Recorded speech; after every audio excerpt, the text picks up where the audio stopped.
want to share a story with you of someone who was tested, an average individual, perhaps even less than average, who, because of the way she responded to her test, the way she reacted to her test, Allah subhanahu wa ta'ala dignified her. Allah subhanahu wa ta'ala exalted her ranks to the extent that she was worthy enough to be mentioned to our beloved Prophet alayhi salatu wasalam. This is the story of the hairstylist of Pharaoh. As the Prophet ﷺ was ascending to the heaven, he came upon a beautiful smell. And he inquired to Jibreel ﷺ what this smell was. So Jibreel ﷺ, he replied to Muhammad and he said, this is the smell of the hairstylist of Pharaoh and her children. So Muhammad ﷺ, he didn't know this story. So he asked Jibreel ﷺ, tell me, Ya Jibreel, the story of the hairstylist of Pharaoh and her children. So Jibreel ﷺ, he began the story. He said one day, the hairstylist of Pharaoh was combing the hair of the daughter of Pharaoh. And as she was combing the hair, the comb fell to the ground. So she reached over to pick up the comb, and as she reached to pick it up, she muttered, Bismillah. And the daughter of Pharaoh heard her. So the daughter of Pharaoh asked her, in the name of God, you mean my father? And the hairstylist replied to the daughter of Pharaoh, she said, my Lord and the Lord of your father and the Lord of the skies and the earth. The daughter of Pharaoh asked her, can I tell my father what you have said? Go ahead, tell your father whatever you wish, whatever you please, tell your father. So the news went to Pharaoh that a certain someone, an insignificant slave, was challenging another god on top of him.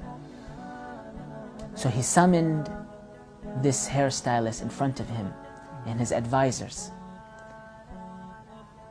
And he held this trial. And he asked her one simple question. Who is your Lord, O hairstylist? She looked at Pharaoh and she replied, my Lord and your Lord is Allah. Ya Allah. Look at this test that she was put into. And she replied with no hesitancy, my Lord and your Lord is Allah. So Pharaoh, he smiled and he realized what he's dealing with. So he sent her home. You will be summoned tomorrow, you and your family. So she went home that day, and Pharaoh had prepared a big cauldron. And in this cauldron was put water. And that water was boiled to the point that Ibn Kathir, again, he explained that the water was shooting out and touching the ground. And then he summoned the hairstylist and her family. And he asked her, Man rabbuki ya mashta? And she replied immediately, Rabbi wa rabbuka Allah. So he took her oldest child and threw him in the pot. And his body melted in that boiling hot water. And then he turned to the mashta and he asked her again, who is your Lord, O hairstylist? And after seeing her first child being melted, she felt the pain, just imagine. But she desired Allah. So she replied, Rabbi wa Rabbuk Allah.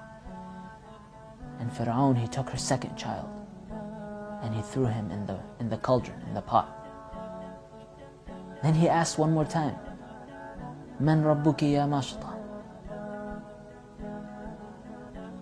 And this time she was hesitating. She had one last child, a baby infant. But even as she hesitated, she realized the gravity of her test. She said, Rabbi wa Rabbuk Allah. So Pharaoh, he took her last baby infant, her last child, and put him at the rim of that pot. And he said, Man Rabbuki ya mashita? Who is your Lord, O hairstylist? And she was hesitating until Allah subhanahu wa ta'ala, He revealed a miracle.